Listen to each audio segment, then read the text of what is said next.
Bueno, muy buenas tardes.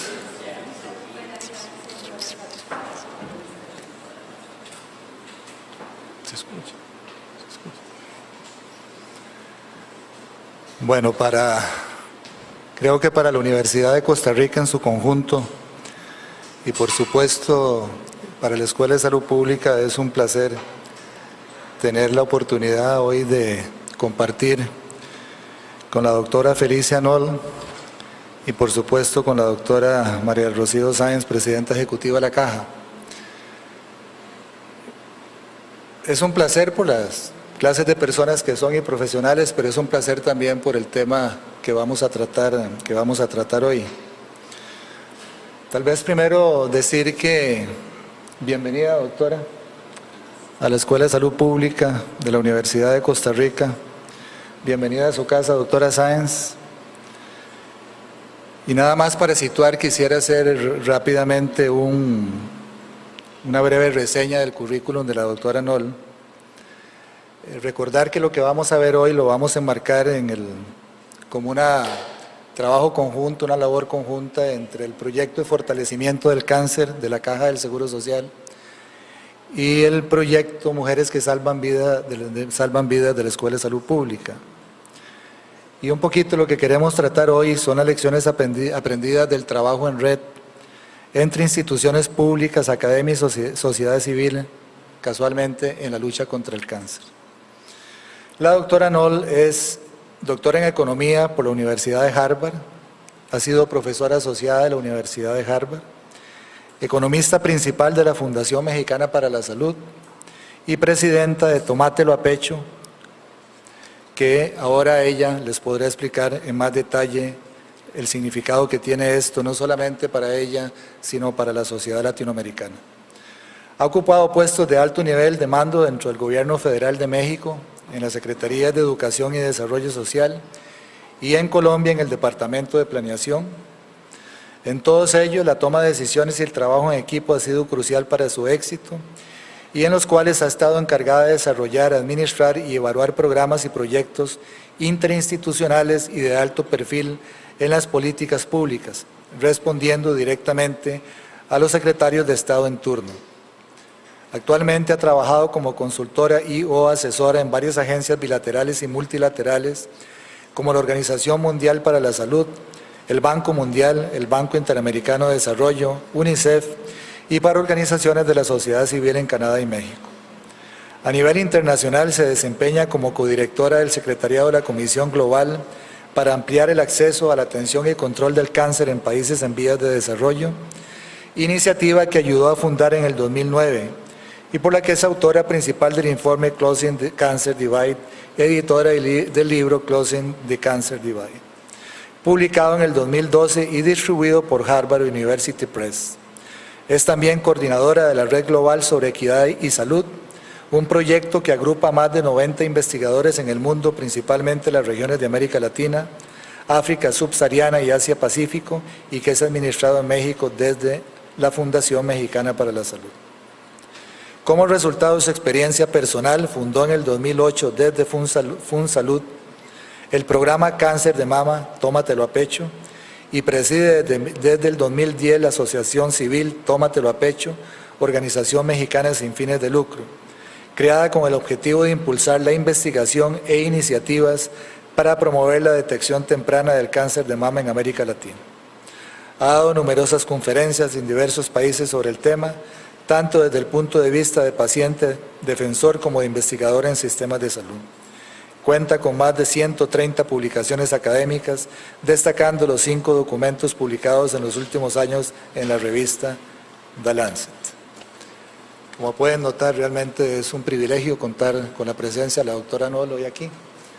Pero para darle el preámbulo correcto a esta presentación, a esta reflexión que vamos a hacer hoy, quisiera darle la palabra a la doctora Sáenz en su calidad de presidenta ejecutiva de la Caja.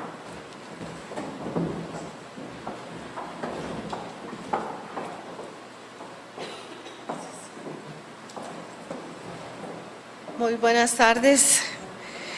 Y muchas gracias, doctor Vargas, por darme la bienvenida a mi casa. Realmente me siento así como nuevamente en la universidad.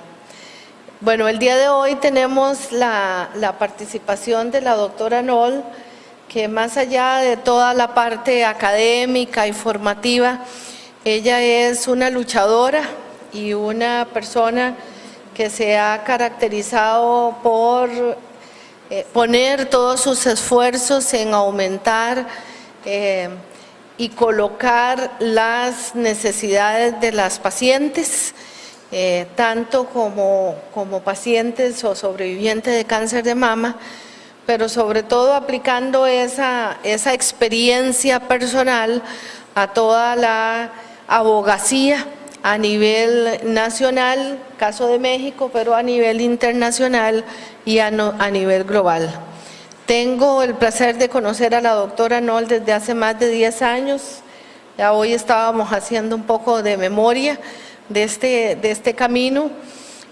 A lo largo de esta historia hemos compartido momentos personales y familiares muy importantes, profesionales también, académicos, y muchos proyectos e ilusiones de cómo debemos de seguir fortaleciendo la atención del cáncer a nivel de la región de las Américas, siempre ubicándonos en cuáles son las características propias de nuestros países para ir aplicando todo ese conocimiento que se genera, y no solamente para aplicarlo, sino para generar experiencia y desde ahí volver a generar conocimiento. Yo creo que ese ha sido parte de su acompañamiento en este periodo y de lo que Dios y la vida y ella me han regalado para crecer a mí como persona.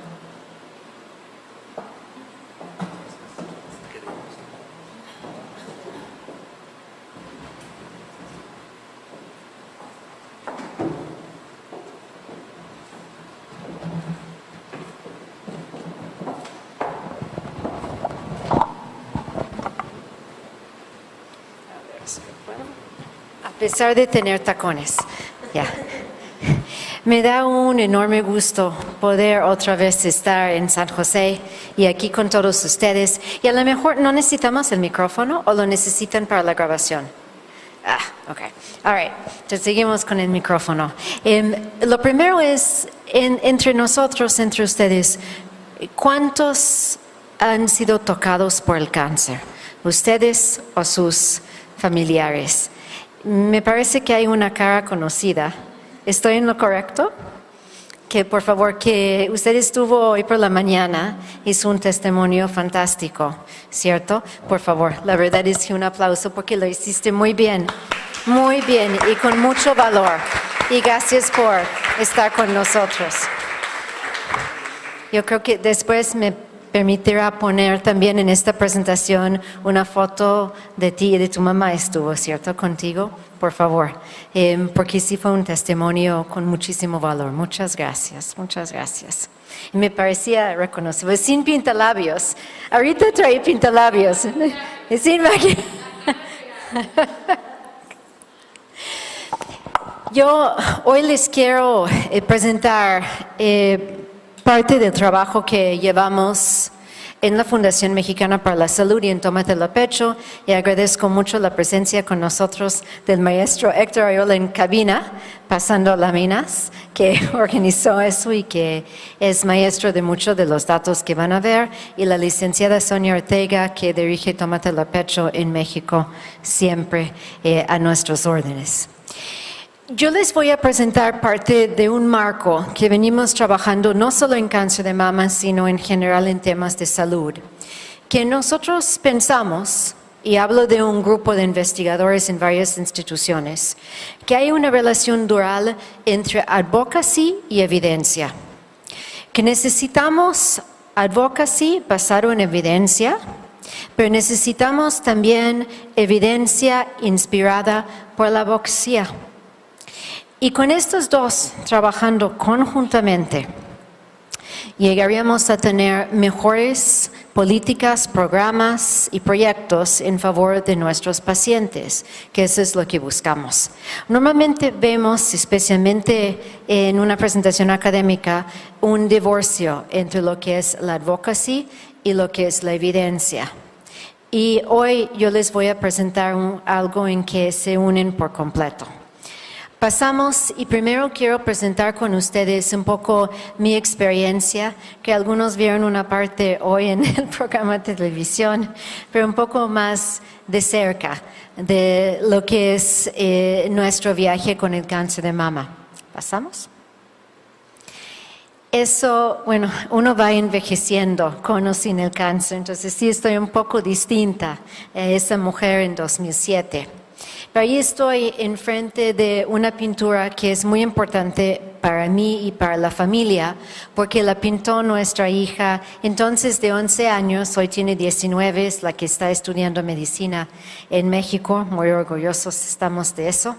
Pero ella pintó eso a los 11 años y para Hannah, la salud de su mamá emane de mi cabello. Ese es donde están los frutos, están las flores.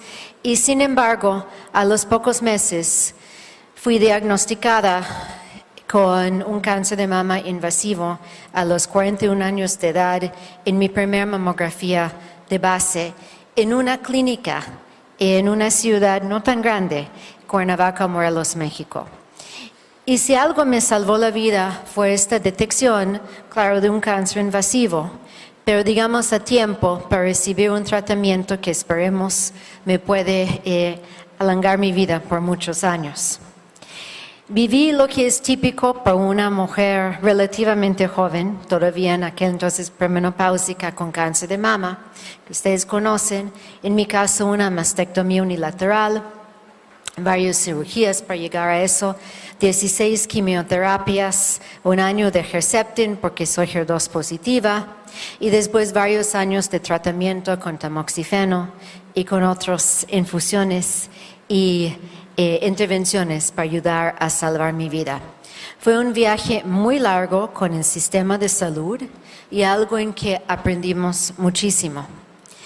Aprendimos juntos, mi marido y yo. Él diría que después de haber estado al frente de un sistema de salud, mi diagnóstico ocurrió en 2007, él terminó como secretario de Salud de México después de 6 años, en 2006. Entonces, literalmente en unos meses cambió de ser el líder del sistema de salud a aprender sobre el sistema de salud estando en la cama conmigo y realmente tomando este viaje en conjunto, desde la parte financiera hasta la batalla de cuál era el mejor tratamiento para mi cáncer, intentar los riesgos y lidiar con todo eso.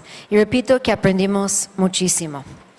Y escribimos un libro que está a sus órdenes, en español, en inglés. En español es Tómatelo a pecho, en inglés Beauty Without the Breast, que narra este viaje mucho en lo personal y de hecho termina con sus cartas de amor durante la quimioterapia, que la doctora Sainz no me va a dejar mentir que normalmente el doctor Frank no se conoce por sus cartas de amor. No es lo típico, les dejo las cartas de amor, es lo mejor del libro, ciertamente lo más jugoso, por supuesto. Eso les dejo a ustedes. Termina con estas cartas, pero es todo el viaje con el cáncer de mama como familia, pero también cómo llegamos a conformar una ONG, una asociación civil, como diremos en México, Tómatelo a pecho. Y Tómatelo a pecho nació porque un día salí a caminar después de las cirugías y porque yo había rechazado el tratamiento, había rechazado la quimioterapia, la verdad por miedo al tratamiento. Y salí a caminar ese día en Cuernavaca muy desesperada y unida en la tristeza. Y realmente en algún momento, y no sé por qué, se me llegó la idea de que había otra mujer de 41 años en el hospital de enfrente, un hospital público, que no podía decir, pues no sé si acepto o no acepto el tratamiento, que su problema realmente era que no tenía dónde dejar a sus hijos, que su esposo la había abandonado, que no tenía dinero para el tratamiento y que ella sí enfrentaba una serie de obstáculos. se me nació la idea de que a lo mejor podíamos entonces generar una organización y que yo podía, al vivir el tratamiento, empujar esta organización. Y eso me inspiró mucho, me inspiró a aceptar la quimioterapia y seguir adelante. Pasamos por este viaje y conocimos a muchísimas mujeres. Ustedes van a llegar a saber un poco a través de la presentación de lo que yo aprendí de ellas. Eso es don Guillermina, que participó en un seminario, viene de Jalisco. Yo la conocí en un área de quimioterapia en el Hospital Jalisciense de Cancerología en Guadalajara, y ella había sufrido una recaída, lo cual es muy malo para el cáncer de mama. Pero doña Guillermina resultó ser una mujer muy feliz, y feliz porque me dijo que la primera vez ella había empobrecido a sus hijos porque tuvieron que pagar por el tratamiento.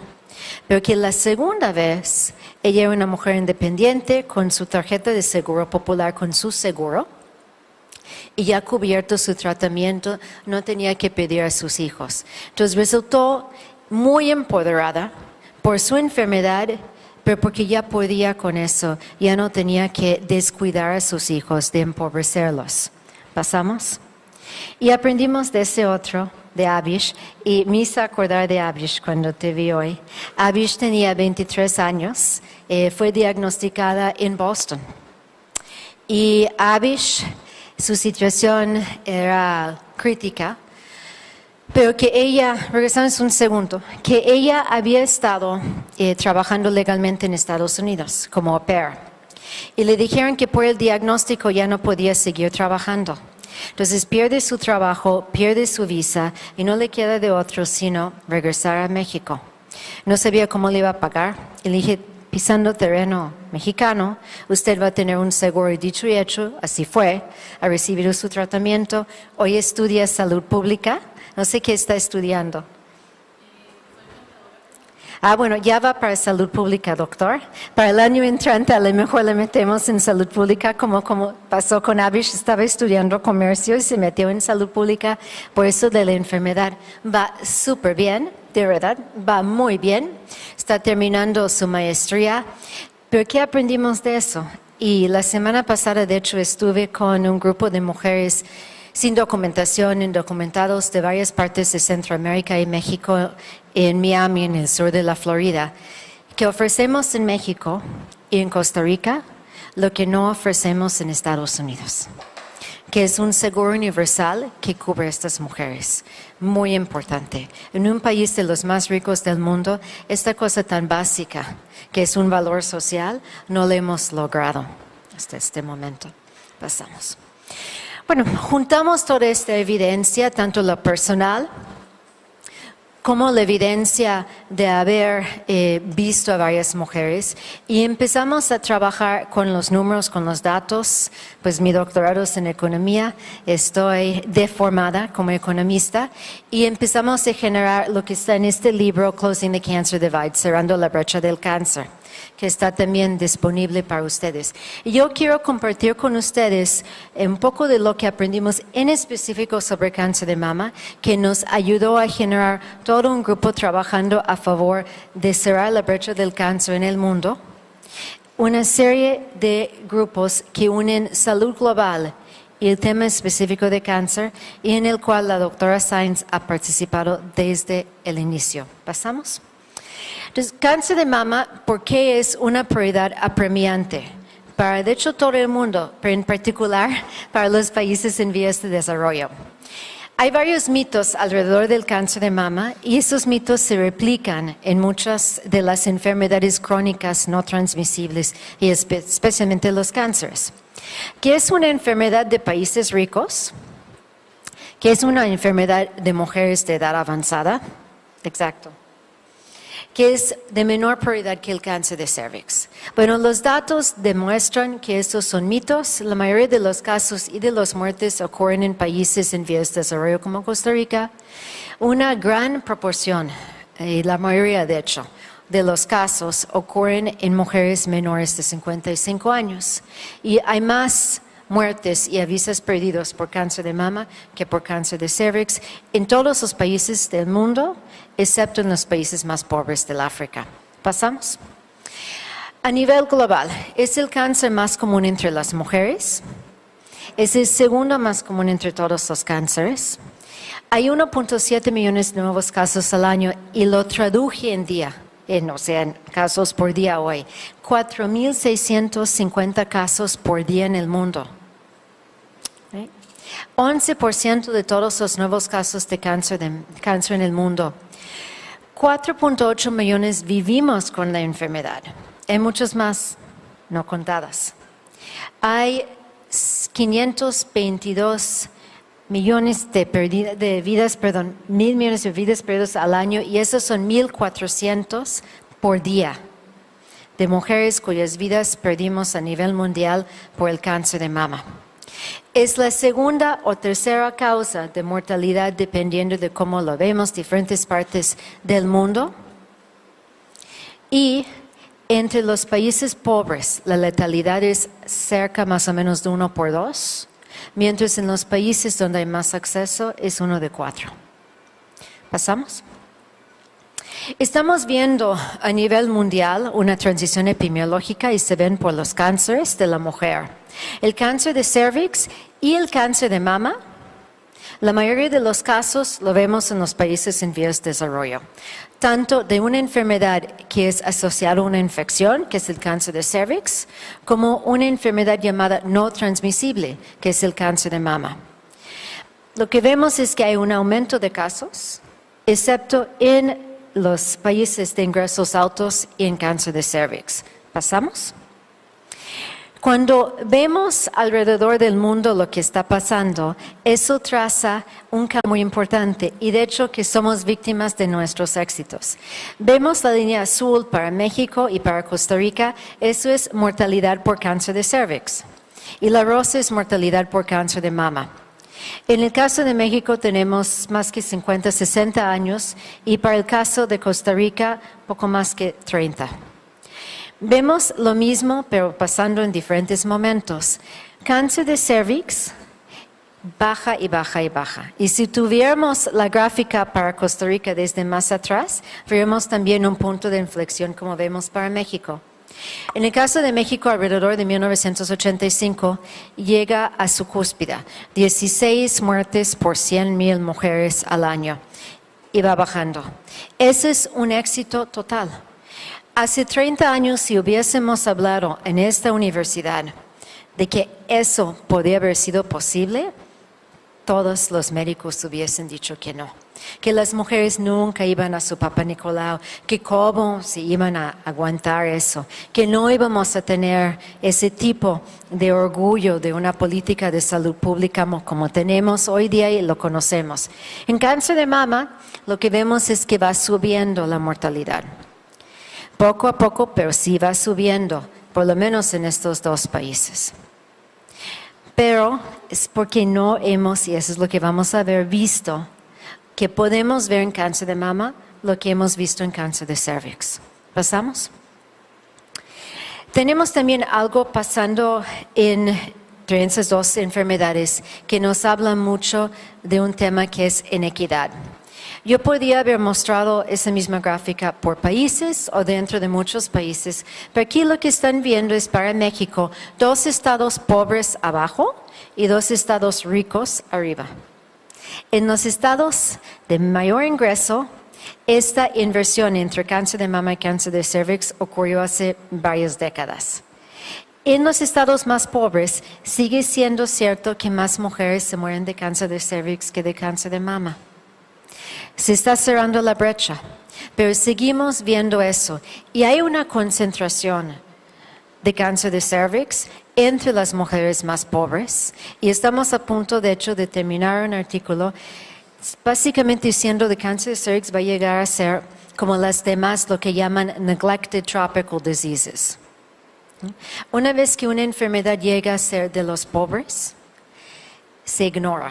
Se trata distinto, no se presta la misma atención y eso tampoco es justo. Entonces tenemos aquí un doble reto que nos marca la inequidad, cáncer de mama y cáncer de cervix. Pero entrando más de lleno en el tema de mama, que es la enfermedad emergente en nuestros países. Hay una diferencia aquí que la doctora Sainz ha estado enfatizando mucho y los datos demuestran que si no lo podemos explicar bien. La mayoría de los casos y de la mortalidad se concentra entre mujeres jóvenes en los países en vías de desarrollo. Aquí ven ingresos bajos, América Latina y el Caribe y países de ingresos altos. En los países de ingresos altos es el opuesto a los demás. Más o menos 2/3 partes son en mujeres mayores a 54 años. En países en vías de desarrollo es al revés. 2/3 partes en mujeres menores de 54 años de edad. Un 70% se explica por el cambio demográfico. Somos una población más joven, pero solo una parte. El resto, la verdad, no lo sabemos. El otro 30% pues todavía queda por investigar, la razón por la cual estamos viendo tantas mujeres jóvenes como yo con esta enfermedad. Esos son los datos para América Latina. Vemos dónde está Costa Rica, el 50% diagnosticada menores de 54 años de edad. ¿Pasamos? Y la mortalidad, también un poco menos que 50%, pero también concentrado entre ese grupo de edad. Pasamos. Y regresamos al tema de la inequidad. Eso es un dato muy sencillo. Muertes por casos. Letalidad al año. No es el mejor indicador, pero es un indicador que nos demuestra lo que yo quiero mostrar. Que una mujer que nace en un país pobre tiene una probabilidad mucho menor, ve dónde está Haití, de sobrevivir de su enfermedad, que un Costa Rica o que un país de ingreso alto. Y muestro Costa Rica porque está por debajo del promedio. Eso es bueno.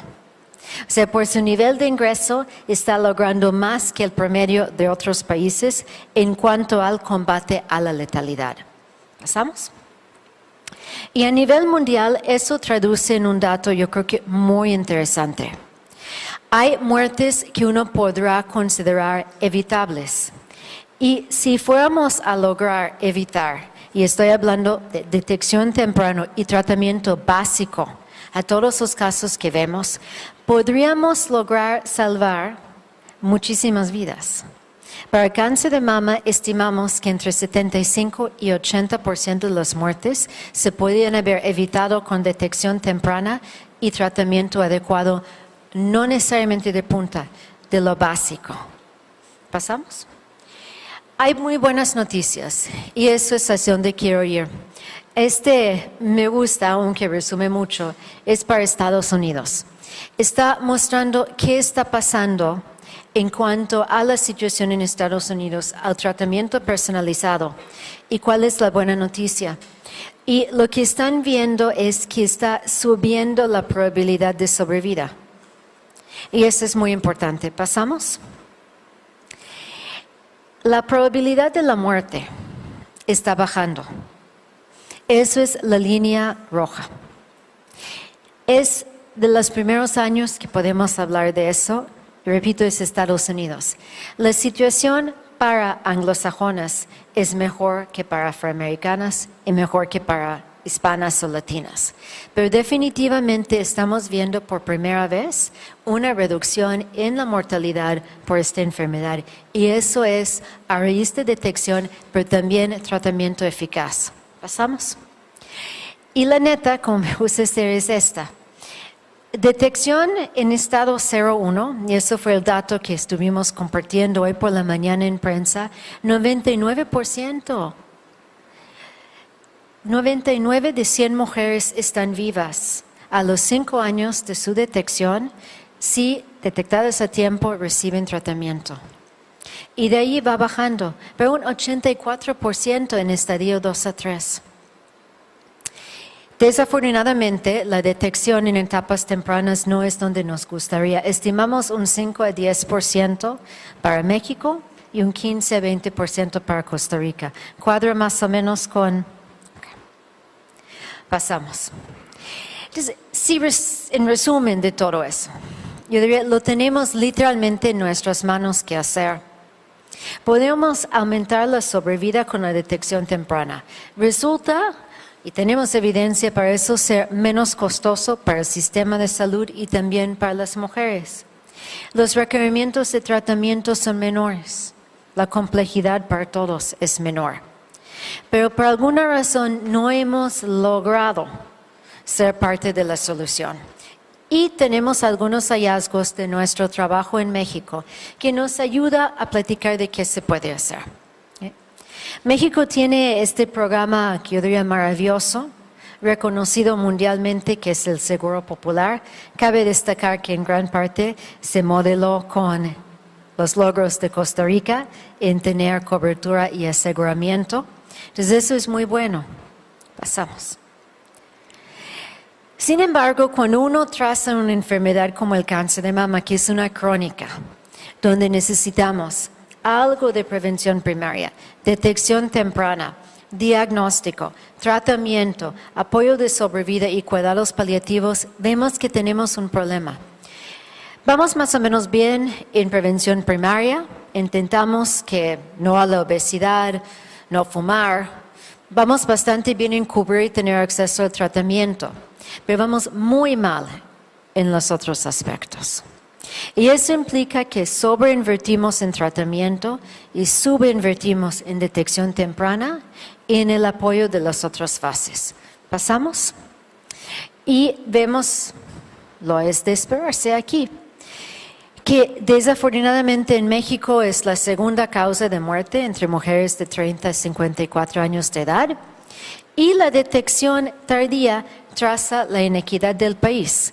Los estados del norte son de mayores ingresos, los estados del sur son más pobres. La probabilidad de detección tardía en un municipio marginado, estilo del sur, es 5 veces lo que es en un municipio rico, estilo del norte. ¿Pasamos? Entonces, investigamos el por qué, cuáles son los obstáculos. Y aquí compartimos un estudio que hizo Gustavo Nigenda en México y la doctora Sainz y su equipo aquí en Costa Rica. En el caso de Costa Rica, 1 de cada 3, en el caso de México, 1 de cada 2 de las mujeres diagnosticadas manifestaron un problema serio con el proceso de detección. Básicamente, falta de calidad o que los médicos no le prestaron atención cuando llegaron con un problema. Y a raíz de eso, aunque llegaron, no fue fácil lograr su diagnóstico y su detección. ¿Pasamos? También hay un problema del lado de la parte de oferta, esos son datos para México, y vemos que aún en el quintil más rico, solo 1 de cada 3 mujeres dijo haber recibido examen clínica de mama o mamografía a la edad que uno indica que debería de ser. Y en promedio, entonces, solo 1 de cada 5 mujeres. Eso es un problemón en un país donde hablamos de cobertura universal en salud. Pasamos. También está el tema del estigma. Yo entendí el estigma conociendo a esta mujer, a Juanita, que llegó al hospital con una bolita tamaño de una toronja. Y llegó ni siquiera por eso, llegó porque no podía mover su brazo. Y dije, ¿por qué no llegó Juanita? Pues tenía miedo de que su esposo le iba a dejar. Tenía miedo a quedarse como madre soltera. Tenía miedo a lo que vamos a ver ahorita, que era pagar el transporte de Cuernavaca, donde vive, a 1 hora y media en autobús a la Ciudad de México, donde el tratamiento era gratuito. Y no lo podía pagar, entonces no vino. Esos son los obstáculos que enfrentan las mujeres. ¿Sí? El maltrato en el sistema, la falta de calidad, falta de acceso, estigma y los gastos asociados al propio tratamiento, que sigue siendo un problema. ¿Pasamos? Entonces nosotros decidimos agarrar esta evidencia y generar un programa, un proyecto. Decidimos que el sector de primer nivel, el primer nivel de atención en México es bastante bueno, como es el caso de muchos de nuestros países. Básicamente cubrimos todo México. con el primer nivel de atención. Una parte es con promotoras de la salud y otra parte es con médicos de primer nivel, con estudiantes pasantes y con enfermeras, pero lo cubrimos. Sin embargo, lleguemos a saber que ni promotores de la salud, ni médicos de base, ni enfermeras sabían absolutamente nada de cáncer de mama. ¿Por qué? Porque vivían con el mito de que la mujer pobre y la mujer mexicana no sufría de cáncer de mama, solo de cáncer de cervix. Entonces, ¿para qué enseñarlas? Simplemente no habían tenido acceso a la evidencia y por eso nuestra política pública en cuanto a la pobreza y el primer nivel de atención no estaba al tanto de las necesidades de salud de nuestras mujeres. Y decidimos empezar un proyecto de capacitación. Pasamos. Con el Instituto Nacional de Salud Pública generamos un paquete muy completo y muy didáctico para las promotoras de salud y después un poco más avanzado en cuanto a la parte técnica, la parte de salud para enfermeras y paramédicos. Pasamos. Y decidimos probarlo, rigurosamente evaluar el programa. Evaluamos solo la parte educativa, ojo. México no es Costa Rica, no tenemos un registro de cáncer.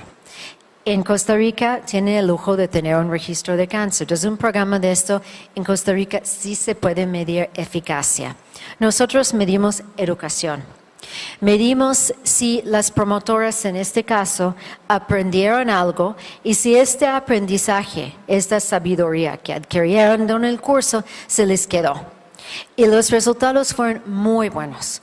Hubo un aumento significativo, estadísticamente hablando, en los conocimientos y se les quedó. Lo evaluamos, lo publicamos en una revista que se llama The Oncologist con una colega Nancy Keating de la Escuela de Medicina de Harvard y comprobamos que la promotora de salud puede ser parte de la solución porque la promotora, entre otras cosas, puede aprender cómo hacer una exploración clínica de mama. Porque la verdad es que no tienes que ser oncólogo para diagnosticar una mujer como Juanita antes de que llegue a tener una bolita tamaño de una toronja. Right? Mi hija lo pudo haber hecho, la de 6 años, mejor que todo nuestro sistema de salud. Entonces pensé que lo íbamos a poder probar y creo que sí. Empezamos. Hemos ido aplicando estos cursos. Lo más reciente fue con el Instituto Mexicano de Seguro Social. Aplicamos el curso a toda la plana de primer nivel de atención de enfermeras y médicos. Entonces ya hemos llegado a 16,000 personas del Sistema de Salud de México ya capacitados en poder ayudar con detección temprana de cáncer de mama. Pasamos. Los resultados fueron interesantes y creo que eso viene al caso del proyecto que tienen sobre la navegación aquí en México.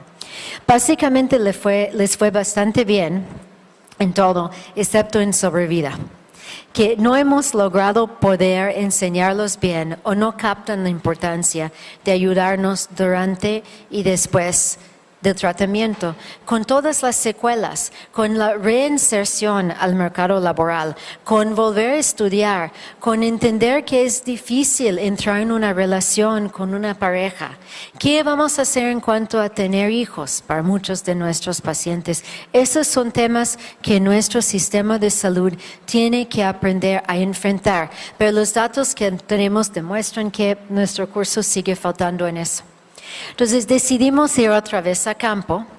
Una colega lindísima, Harper Shebling, que está estudiando medicina en Harvard, trabajando con colegas del Instituto Nacional de Salud Pública, y decidimos entrevistar cualitativamente hablando a mujeres jóvenes con cáncer de mama y preguntarles pues qué enfrentan después del diagnóstico. Ya están en tratamiento. Miedo y incertidumbre en torno a la fertilidad. Desafíos en cuanto a la percepción de la imagen corporal y personal. Discriminación en el empleo y reducción de ingresos. Pérdida de redes sociales y necesidades de atención psicológica insatisfechas. Y aquí hay una cita. Nadie quiere emplear a una persona con cáncer debido a que ya no somos útiles.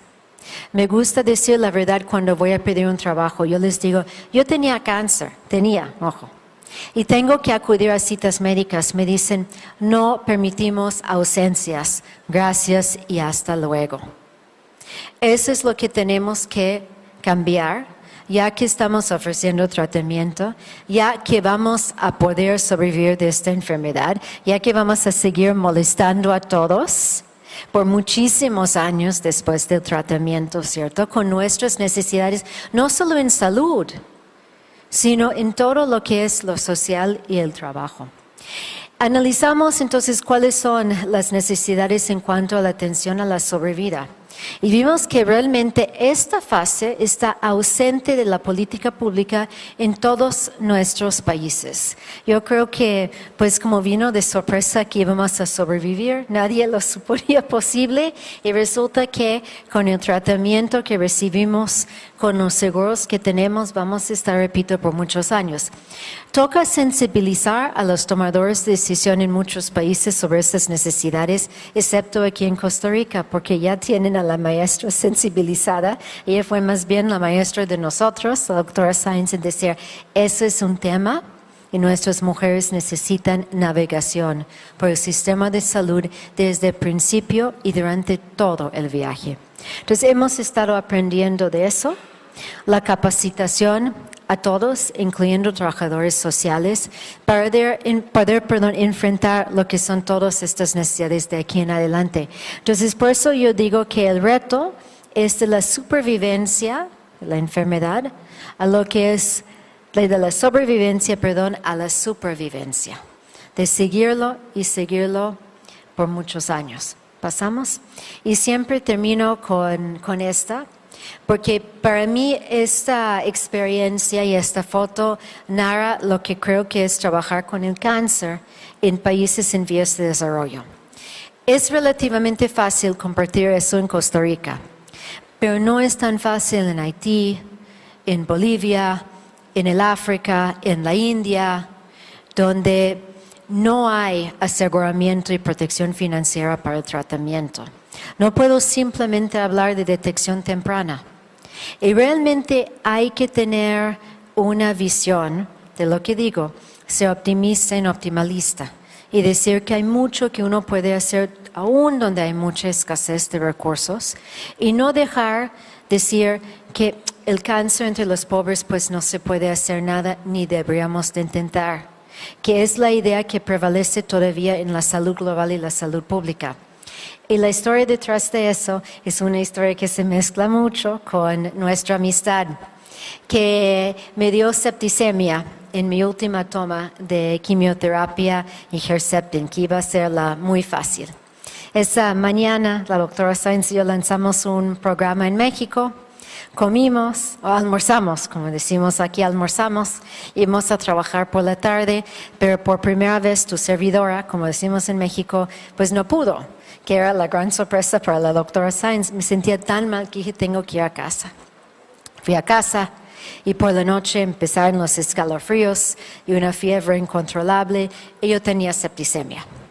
Bueno, esa mañana que yo salí desde la casa de ustedes al hospital y me despedí de esta niña, yo sabía, esa mañana sí sabía que a lo mejor no regresaba. El cáncer, pues eso dura por mucho, no es de un día a otro que uno se va. Pero la septicemia sí te puede matar de otro. Y pensé, a lo mejor no logro despedirme bien o volver a ver a mi hija. Y a la semana, después de otra cirugía para quitar el puerto que traía, pues ya estaba en un jardín de mariposas. Y la verdad es que para ella mi calvicie no era fácil, lo llevaba así muy abiertamente, excepto en este jardín de mariposas, donde se convirtió en algo muy bueno, porque todas las mariposas se acercaban a mi gorra color azul. Y de repente lo que era una cosa de mucha tristeza, de mucho sufrimiento, se convirtió en algo de mucha alegría, de mucho optimismo, de que sí podíamos y podíamos juntas. Y entonces esta foto para mí representa lo que sí podemos hacer con el cáncer. Muchísimas gracias por permitirnos aprender del caso de Costa Rica, de la doctora Sáenz y de lo que están haciendo aquí en la universidad.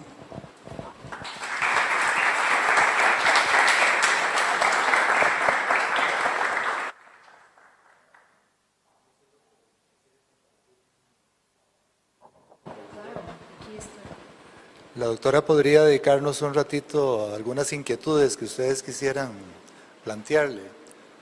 Así que no es mucho el tiempo, la doctora lógicamente tiene una agenda muy apretada, pero pensemos en unos 10 minutos de tal vez de intercambio. El doctor Ortiz. Para la grabación. Un gusto de verdad que escuchar la experiencia suya. Hace unos días yo me reuní con un grupo de médicos especialistas que están trabajando en un foro de desarrollo de su experiencia en la atención del cáncer y nos preocupaba mucho ver una tendencia en el país, un incremento en la incidencia, en la detección de casos, pero de igual manera ese incremento en la mortalidad. A diferencia de países desarrollados que hemos visto ese incremento de la incidencia, pero la disminución en la mortalidad. Yo quería tal vez ustedes que han estudiado tanto este fenómeno a nivel internacional, nos compartiera su experiencia respecto a qué estamos haciendo o qué requerimos hacer para empezar a reducir esas curvas de mortalidad y brindar mayor sobrevida a nuestros pacientes. Okay. El indicador de incidencia por mortalidad no es perfecto, como dije. La incidencia es este año, pero la mortalidad viene siendo de años atrás. O sea, esa mujer que se muere este año fue diagnosticada hasta 5 o 10 años antes. Los tratamientos han mejorado. El acceso ha mejorado. Entonces, lo que estamos viendo en Estados Unidos es que están adelantados en cuanto al acceso a este tratamiento y estamos viendo la baja. Yo firmemente creo que en países como Costa Rica, ya con el acceso a medicamentos milagro, como es el Herceptin, lo que vamos a ver en años que siguen es esta misma reducción en la mortalidad. Poco a poquito va abajo. Lo otro es que es muy normal ver más casos. Tiene que ver con mejor medición y más acceso.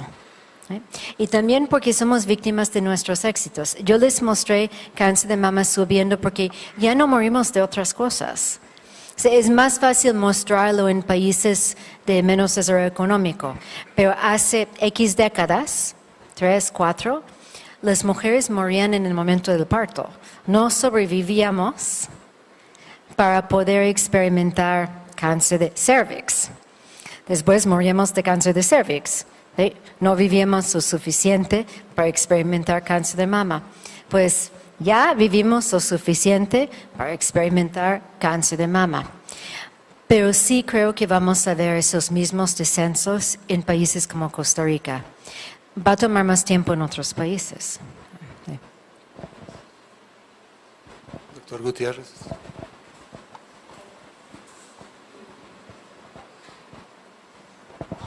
Gracias, Mauricio. Muchas gracias por la presentación.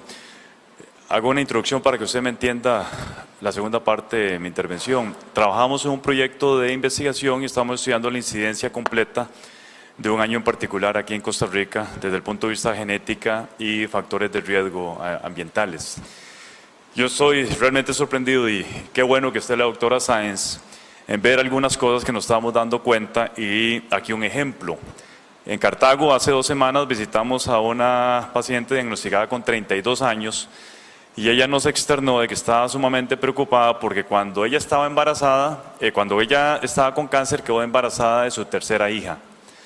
Yo pensé que se iba a referir a la quimio o algo por el estilo, entonces se refería a que el cáncer es contagioso. Ella hizo un comentario de que el cáncer era contagioso. De ahí paso a una señora en la zona sur, frontera con Panamá, donde con 63 años nunca ha ido a un ginecólogo porque ella nunca ha tenido relaciones sexuales. De ahí paso a una universitaria de 28 años que porque el novio no le gusta que vaya al ginecólogo, no ha ido al ginecólogo.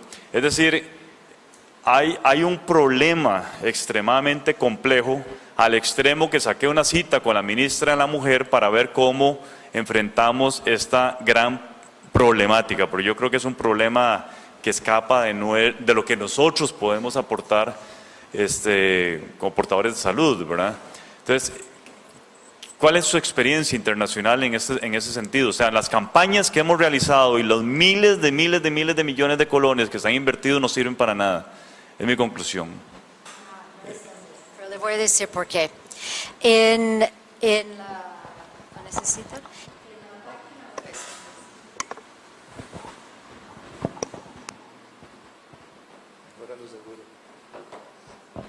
Que está en la página web del Harvard Global Equity Initiative.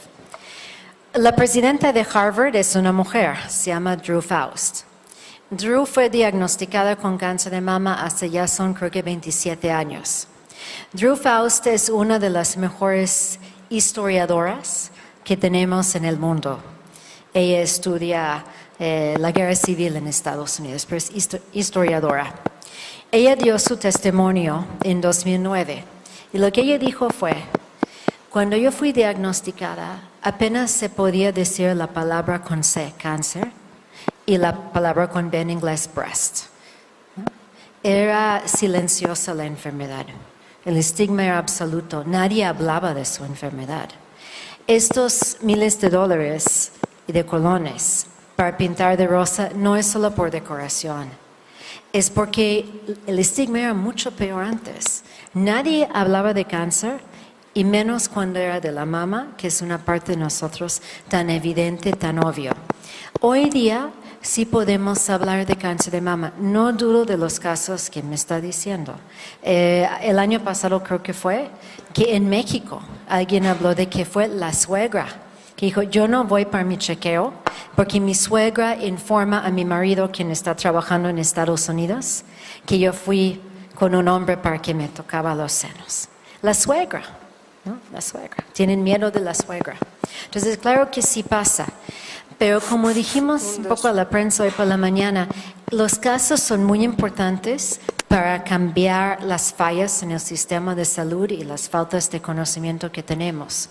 Pero no hay que decir que por las fallas no hubo éxitos. Hace 15 años no hubiésemos estado en esta sala hablando tan abiertamente de cáncer de mama. Y voy a decir otra cosa. Hablar de sexualidad y cáncer de mama, no, nadie. Porque deberíamos de ser muy contentas de tener la vida y qué nos importa si no tenemos una vida sexual. ¿La mujer no puede hablar de su vida sexual? Pues es una parte muy importante de nuestra salud. Pero váyanse a ver en cuántos hospitales en cualquier parte del mundo ni les importa ni podemos anunciar el tema, ¿no? Hay un capítulo en el libro, digamos, capítulo 18. Y siempre tengo parejas, llegan conmigo y dicen: leemos el capítulo 18. Y si eso les pasó a ustedes, pues puede ser que está pasando con nosotros también. Pero nadie habla de eso. Pues podemos hablar mucho más abiertos hoy y así insistir en los derechos. Esa es la que me preocupa mucho a mí, es depresión, salud mental y cáncer. Porque todavía nadie habla abiertamente de tener una depresión, pero sabemos muy bien que depresión va con cáncer. O que muchos tuvimos, o tenemos, o tengo, en mi caso, depresión desde antes. Pues podemos seguir adelante. Podemos y deberíamos de recibir el tratamiento, pero ve el New York Times ayer cómo se está tratando el tema de salud mental en nuestro mundo. Entonces sí, los casos son horripilantes. Se hablan de cosas increíbles y más en cáncer de cervix todavía, pero no implica que no deberíamos aplaudir los logros. Y yo creo que sí los hay.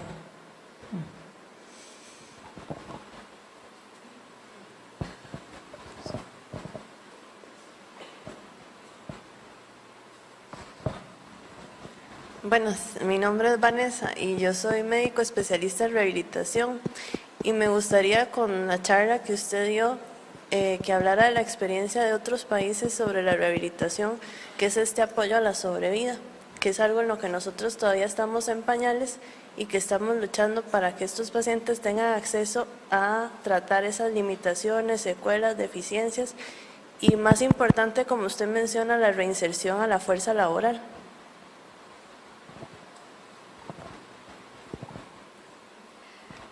Respuesta es prácticamente cero. Yo tuve que batallar para recibir rehabilitación con todos los recursos que tengo y todas las personas que conozco. una batalla tremenda para ayudarme a poder levantar el brazo y tener el movimiento del brazo. Seguimos en pañales en casi todas partes del mundo porque no hay esta fase de apoyo a la supervivencia, al survivorship, como decimos en inglés, al vivir con la enfermedad. Y hay varios expertos que usan rehabilitación para describir esta fase de survivorship en vez de survivorship, porque piensan que debería de estar integrado en salud y rehabilitación y no en otra parte. Entonces yo creo que ese es un tema súper importante. La ciencia no es tan complicada, francamente, pero es injertarlo en lo que es esta parte de la medicina y yo de otra parte, garantizar que haya cobertura y protección financiera para eso. Casi siempre en los países donde hay un paquete explícito, que es lo que buscamos, hace falta cubrir rehabilitación. Y es porque no está en tercer nivel de atención. Todo el dinero para cáncer se concentra en los hospitales oncológicos. Y la rehabilitación no tiene que ser en un hospital oncológico, ni en tercer nivel de atención. Entonces creo que ahí hay un reto para los sistemas de salud en cuanto al diseño de financiamiento y los paquetes, que estuvimos de hecho trabajando con el ministro de Salud hoy en el almuerzo. Entonces, si quieres empezar un proyecto, platicamos. Buenas tardes, mi nombre es Alejandro Calderón, soy del proyecto de fortalecimiento de la atención del cáncer. Estos datos que usted presentaba de que en los países más pobres la mortalidad tiende a ser mayor, muy probablemente está relacionada con acceso a los servicios de salud, ¿verdad? Quisiera saber en México cómo funciona la parte de detección temprana, si es parte de las obligaciones del Ministerio de Salud o del Seguro Social, porque aquí en el país todas las acciones de prevención le corresponden a la caja, que es el prestador de servicios, ¿verdad? Eso nos da un panorama de algo que a veces se quiere invisibilizar, pero que todos los que trabajamos adentro lo tenemos claro, que tenemos un porcentaje de mujeres no aseguradas que no tienen acceso, ¿verdad? No tienen acceso a un Papa Nicolau, no tienen acceso a una mamografía y que probablemente son las que luego vienen con un cáncer invasor porque no se les pudo ofrecer y ya el gasto en la economía, bueno, en el cuerpo, ¿verdad? Una vida humana que perdemos, los años de vida potencialmente perdidos. Entonces quisiera saber en México, ¿verdad? O en otros países donde usted conozca cómo funciona esta parte, si todas estas mujeres tienen acceso o es un acceso nacional. Bueno, no es porque esté aquí la doctora Sainz. Quiero decir que no hay país como Costa Rica en la región. Y ahí sí estoy incluyendo a México. Ustedes tienen mayor cobertura y acceso que cualquier otro país de nuestra región. Y definitivamente, bueno, excepto Canadá. Y mejor que Estados Unidos. No se puede quitar el dedo del punto de la franja de la población no asegurada. Pero eso tampoco implica pensar que el sistema no sirve cuando sí tienen una cobertura tan impresionante. Y sí lo tienen. Y yo conozco los números muy bien en cuanto a protección financiera. En Costa Rica es el único país donde no podemos medir gasto catastrófico en salud porque los casos son tan poquitos, tan pocos, que no salen en las encuestas.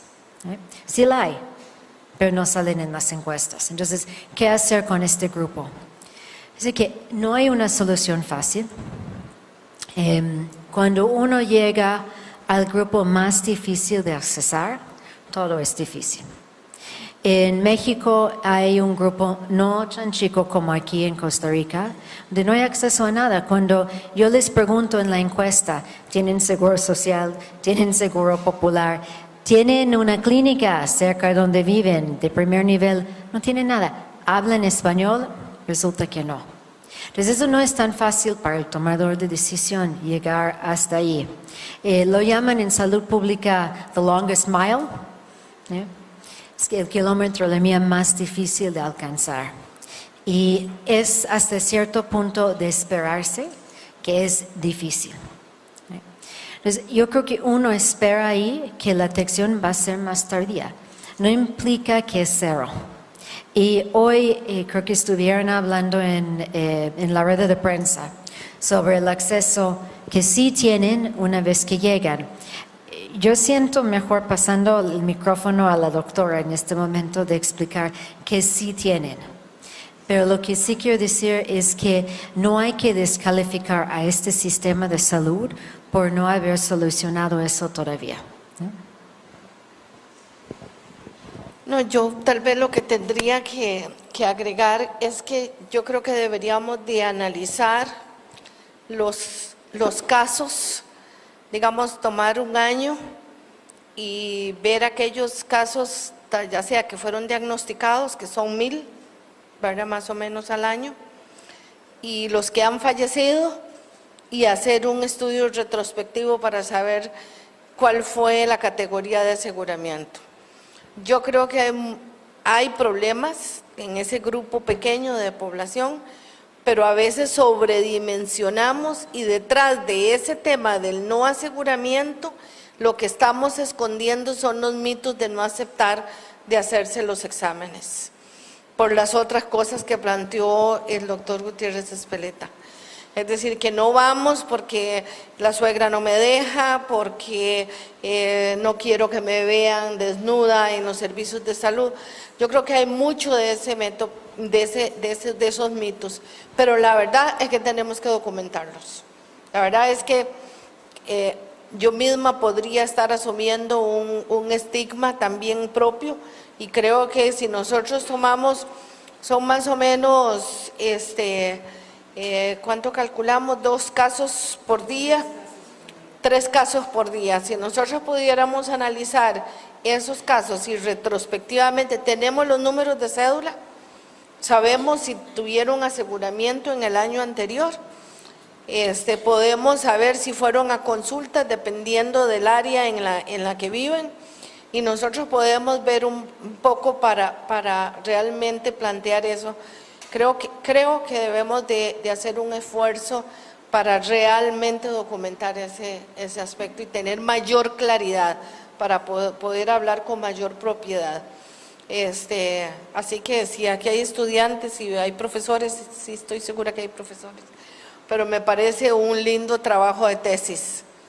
Concreto, rápido, están las bases de datos, están los datos ahí en el Registro Nacional de Tumores, y es una cuestión de cruzar bases de datos y poder realmente ver si documentar eso que decimos, porque a veces decimos muchas cosas y no necesariamente están respaldadas. Un poco ahí lo que decía Felicia, ¿verdad? Un poco de la anécdota, la evidencia, y de la evidencia a la toma de decisión, ¿verdad? Entonces, me parece que debemos de trabajarlo ahí. Pero sí yo escucho mucho ese tema, pero cuando usted habla con las personas, se encuentra que sí tenía seguro. Algunas no, pero no tengo datos. Yo creo que hay que documentarlo para poder hablarlo con mucha propiedad. Y el cáncer de mama, estamos empezando a ver como muchos otros cánceres, es muy individualizado. Pues hay cánceres muy difíciles, donde aún detectado a tiempo no se curan. ¿Right? Pero también hay muchos cánceres detectados tardíamente que hoy día lo vamos curando. Yo tengo amigas y colegas detectadas en fase 4 que llevan 7, 8 años en tratamiento. Entonces, hoy día la gran diferencia es detectada tardíamente no implica no sobrevivir. ¿Right? Y lo que quiero decir es que no hay que decir que porque una mujer pobre llegó tardíamente no la deberíamos de tratar. En cáncer de mama. El mismo en cáncer de niños. Es impresionante. Yo he visto a niños analfabetos, completamente. Digo, ni en español ni en cualquier idioma, recibiendo tratamiento de cáncer y saliendo adelante con el cáncer. Pregunta es por qué las dejamos analfabetos. Bueno, la quiero felicitar por esa posición tan maravillosa que usted hizo, que le llega, a mí me llegó. Yo trabajo en el Hospital de las Mujeres y ahí estamos con un proyecto que me siento muy feliz con la doctora que está acá en el Calderón Guardia, que vamos a hacer ¿verdad? Bastantes cosas, pero hicimos un proyecto excelente, lo presentamos a la Junta de Protección Social para que nos dieran plata para rehabilitar, porque se habla de descubrir, pero ¿qué pasa con lo que ya descubrieron? Con las personas que están ahí, el apoyo que se le da a la familia, el apoyo que se le da a esa mujer sobreviviente. Entonces hicimos un proyecto divino y lo presentamos ahí, ¿verdad? Nos dijeron que no porque no era médico. O sea que ya la paciente, que ahí no se podía tratar, entonces se fue desechado. Se presentó a varias instancias igual. Entonces nos tuvimos que ir hasta Estados Unidos y presentarlo allá, y allá nos ayudaron, nos dieron un empuje. Pero cuesta mantenerlo porque todavía los mismos oncólogos, con el respeto, no sé si hay acá, le dicen a la paciente, no mueva ese brazo. Déjelo quieto cuando le hace una operación. Entonces es una lucha bastante grande, ¿verdad? Al menos yo soy una co-sobreviviente porque tengo un hijo sobreviviente de cáncer de mama, 2 hermanas y un hermano que se me fue. Y entonces el apoyo a la familia, o sea, no solamente ahí a la paciente en ese momento, sino a la familia, inclusive más allá, cuando una de estas señoras se nos muere. Y tenemos un chiquito de 7 años que llora, que esto. Entonces, el apoyo que se le da a esa familia, no solamente cuando la mujer está viva, sino cuando ella se ha ido también. Entonces, es una cosa que tenemos que tener y seguir adelante. Y me siento ayuntada, como dice aquí, con la doctora y con la ayuda de las ONG, porque hemos tratado de salir adelante con las ONG y con el maravilloso camino que nos da la caja de dejar trabajar en el proyecto, ¿verdad? Yo creo que eso de el estigma también existe dentro de los profesionistas de la salud, ¿no? Y los mitos. Este mito de que no podemos mientras estemos en tratamiento, bueno, sí, claro. Y la verdad es que, pues, la evidencia demuestra que ejercicio es muy bueno, mucho ejercicio es muy bueno, que no hay razón para no estar haciendo todo lo que uno quisiera y pudiera hacer, y al revés. El no hacerlo puede implicar más riesgo para depresión y para recaída. Les digo, hay que cuidar ciertas cosas, por supuesto, pero hay formas de cuidarlos. Y podemos hacer superactivos. Dije, yo subí esta elíptica después de cada quimioterapia. Pero me acuerdo también muy bien que mi marido decía, no, tienes que tener permiso médico. Dije, pues, tío, mi médico escribió un libro diciendo que estaba bien. Dijo, no, llamas a tu médico aquí. Entonces llamé al doctor y me dice, ¿estás loca? ¿Quieres hacer qué? Me dice, en mis X años de trabajar con mujeres, nadie jamás me había pedido permiso para hacer ejercicio después de la quimioterapia, las toneladas que te acaban de dar. Dije, si estás loca como querer hacer eso, pues adelante, me llamas después cuando terminas. Y me ayudaba muchísimo, no me hizo nada de mal, al revés.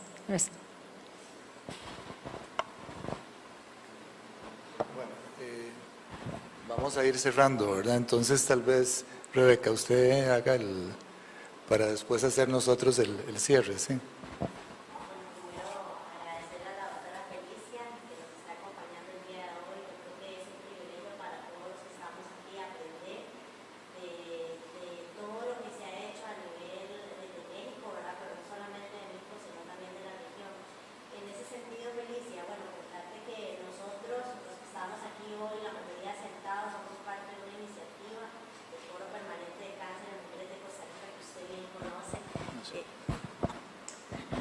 Esta plataforma, este foro realmente es un espacio de diálogo, ¿verdad? Que nosotros hemos intentado fomentar para poder generar acciones en conjunto, ¿verdad? A favor de la mujer con cáncer.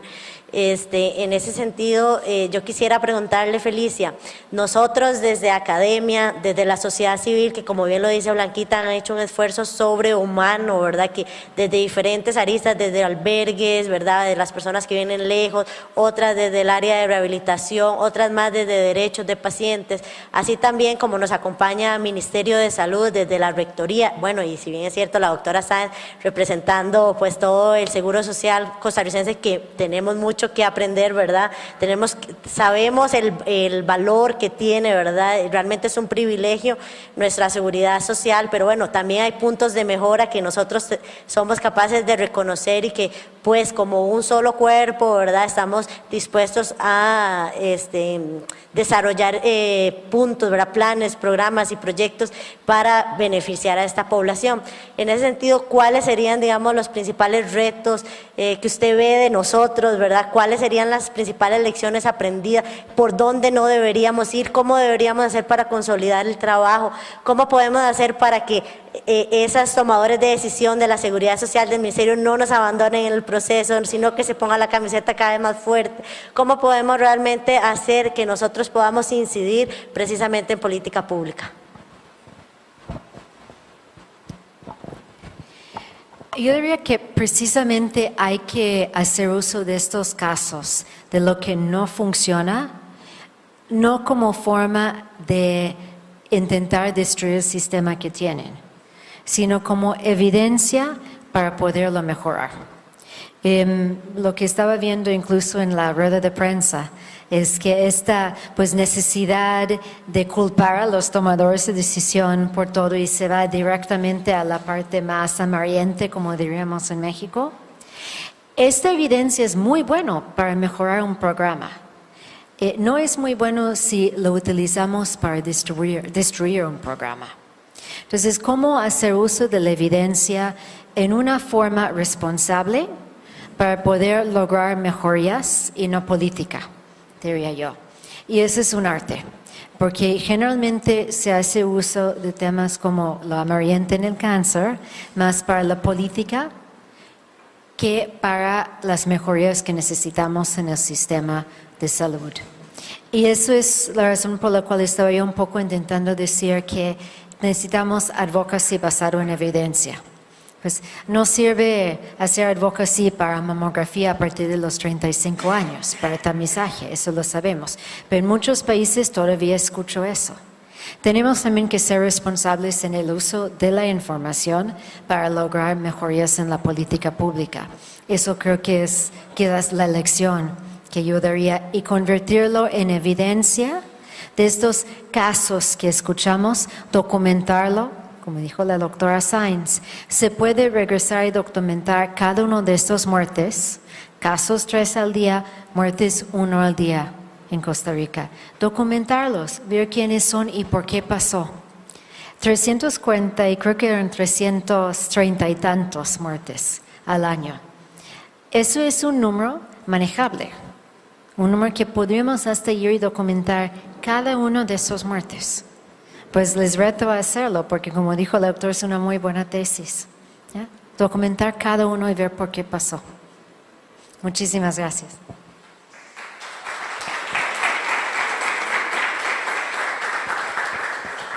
Bueno, doctora, de verdad agradecerle en nombre de la escuela el haber estado aquí compartiendo con nosotros su experiencia. Y nos dejamos la tarea, doctora Sáenz. Comentarles que estamos celebrando este año, acabamos de celebrar los 20 años de existencia de la escuela. Entonces queríamos dejarle un presente, la última publicación de la escuela y un recuerdito también de esos 20 años. Y para la doctora Sáenz. Y muchas gracias a todos y todas por la oportunidad que nos dieron.